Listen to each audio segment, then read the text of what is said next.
Friends, Canada का खालिस्तानी आतंकियों से प्रेम भारत और कनाडा के रिश्ते पे बहुत ही ज़्यादा भारी पड़ रहा है। आज के इस वीडियो में हम जानेंगे कि कनाडा अब तक भारत और भारत के कुछ चुनिंदों अधिकारियों पर ये आरोप लगाते रहा है कि खालिस्तानी आतंकवादी जो कनाडियन नागरिक बन चुका है, अब उस हरदीप सिंह निज्जर की हत्या भारत के द्वारा साजिश करके करवाया गया है। इसमें भारत के कई अधिकारी इन्वॉल्व हैं, लेकिन इन सभी आरोपों को भारत हमेशा से खारिज करते आया, बेतुका बयान बताते आया, बेतुका इल्जाम बताते आया। इससे मतलब कनाडियन सरकार को अब कनाडा को मन नहीं भरा, तो अब एक ऐसे गंभीर आरोप भारत के एक ऐसे नेता पे लगाया है जिसकी कल्पना हम और आप कर ही नहीं सकते थे। अमेरिका से भी एक कदम बढ़ के कनाडा का सरकार जस्टिन ट्रूडो और कनाडा ऐसा आरोप लगाया है जिससे भारत और कनाडा के बीच पहले से तो तनावपूर्ण रिश्ते हैं ही। इस आरोप के बाद हो सकता है ये रिश्ते और भी ज़्यादा गंभीर खतरनाक रूप ले सकता है। इन सब चीज़ों को हम जरूर बताएंगे कि कनाडा के द्वारा अभी हाल ही में भारत के कौन से नेता पर कौन सा गंभीर आरोप लगाया गया है। इससे पहले हम ये जानते हैं कि कनाडा आखिर भारत के साथ रिश्ता खराब करने की स्थिति में कब आया और इसकी शुरुआत कैसे हुई। बात है 2023 की। आज से जस्ट एक साल पहले मतलब जून 2023 की बात है। एक दिन ऐसा होता है कनाडा के अंदर कि सिखों का मंदिर के सामने दो काले कपड़े में बंदूकधारी आते हैं और हरदीप सिंह निज्जर को गोली मारकर हत्या कर देते हैं। हालांकि उस जो गोली मार के हत्या किया है उसका आज तक कनाडा या कनाडा का पुलिस पता नहीं लगा पाया है, लेकिन तभी से कनाडा अपने शक के आधार पे या फिर यूं कह लीजिए पेपर अखबार में छपे न्यूज़ों से कॉमन सेंस अप्लाई करके भारत और भारत के कुछ चुनिंदा अधिकारियों पे आरोप लगाते रहा कि हरदीप सिंह निज्जर जो मेरे यहाँ का नागरिक है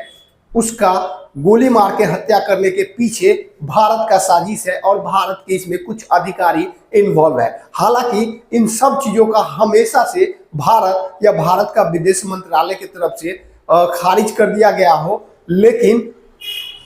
मतलब कनाडा का एक अलग वही उद्देश्य था शायद कि यहाँ तक तो सही था, लेकिन यहाँ भी नहीं रुका और इससे एक कदम आगे बढ़ा के आप और हम उम्मीद नहीं कर सकते हैं वो हरकत कनाडा के द्वारा कर दिया गया है। ये कनाडा के अंदर एक कनाडियन अखबार है, उसमें रिपोर्ट बनाकर दावा किया जा रहा है। क्या दावा किया जा रहा है?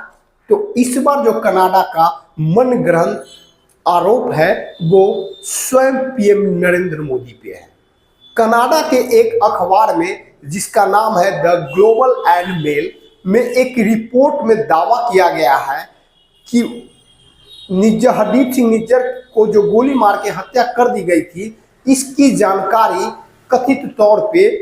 भारत के प्रधानमंत्री पीएम मोदी को भी था, लेकिन पीएम मोदी इसको रोक नहीं पाए क्योंकि पीएम मोदी भी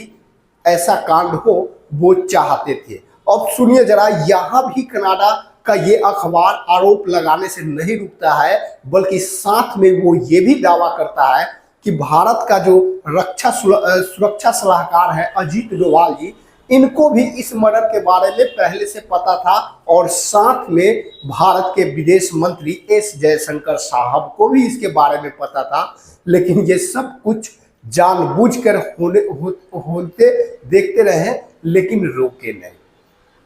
अब तक जो कनाडा लॉरेंस बिश्नोई जो मामूली एक भारत का गुंडा है जो पहले से ही जेल में बंद है, उस पे आरोप लगा रहा था, कई अधिकारियों पे आरोप लगा रहा था, विकास यादव पे आरोप लगा रहा था।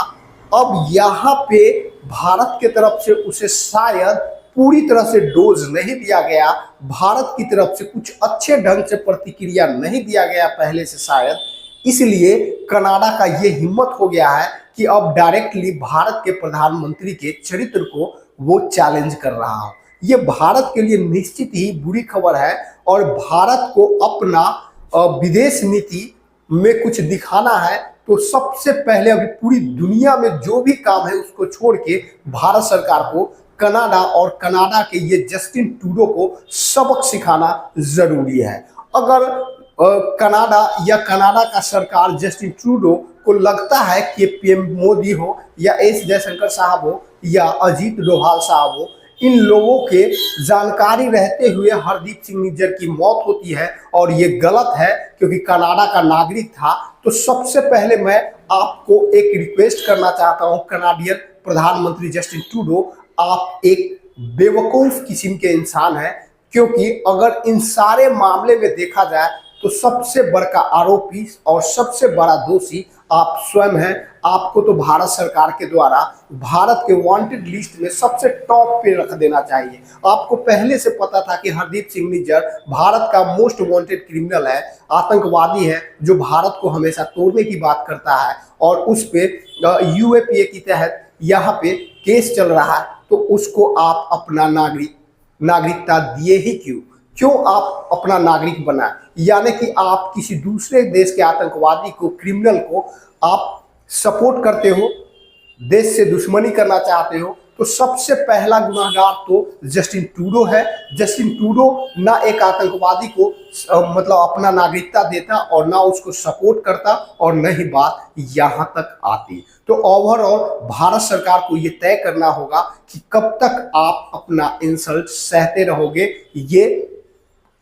कल के मतलब मैं क्या ही बोलूं जस्टिन ट्रूडो के बारे में, आप सभी को पता हो गया होगा। अब तक पूरे 1 साल से ये मामला चल रहा है, 1 साल से भी अधिक हो गया, आज तक जस्टिन ट्रूडो सुधरने का नाम नहीं लिया। कहा जा रहा था कि ट्रंप सरकार अमेरिका में जीत के आ गए हैं, ट्रंप के आने के बाद जस्टिन ट्रूडो डर जाएंगे, लेकिन ऐसा अभी फिलहाल नजर नहीं आ रहा है। बाकी आपका क्या राय है इस मुद्दे पे कमेंट बॉक्स में जरूर बताना और वीडियो अच्छा लगा होगा तो जितना संभव हो सके इस वीडियो को लाइक शेयर कर देना